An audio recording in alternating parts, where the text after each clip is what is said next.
Balloon পেল।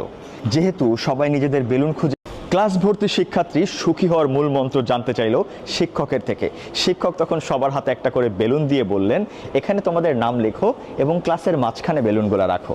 সবাই নাম লিখে রাখার পর শিক্ষক বললেন, এবার যে যার বেলুন খুঁজে বের করো। সবাই বেলুন খুঁজতে ব্যস্ত হয়ে গেল। কিছু বেলুন ফেটে গেল, কিছু বেলুন নষ্ট হয়ে গেল, আর কিছু মানুষ বেলুন পেল। যেহেতু সবাই নিজেদের বেলুন খুঁজে পায়নি, তাই তারা হতাশাগ্রস্ত ছিল। শিক্ষক তখন একই কাজ দ্বিতীয়বার করলেন।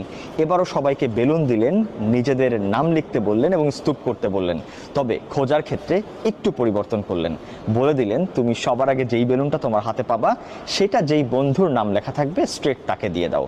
আর যখন খোঁজা শুরু হলো, এক নিমিষেই যে যার বেলুন নিজের বন্ধুকে দিয়ে দিল।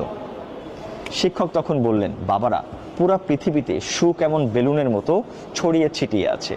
আমি তুমি যদি নিজের বেলুনটা খোঁজার চেষ্টা করি, তাহলে হয়তো বা এটা খুঁজে পাবো না, বা পেতে অনেক সময় লাগবে, নষ্টও হয়ে যেতে পারে। তবে অন্যের জন্য, পাশের মানুষের জন্য, বন্ধুর জন্য যদি আমরা সুখটা এগিয়ে দিই, তখন বন্ধু ইন রিটার্ন আমার সুখটা আমার কাছে এগিয়ে দিবে।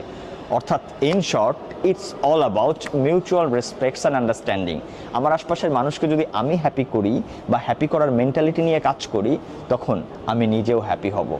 আর এটাই সুখী হওয়ার বা সুখ পাওয়ার মূল মন্ত্র।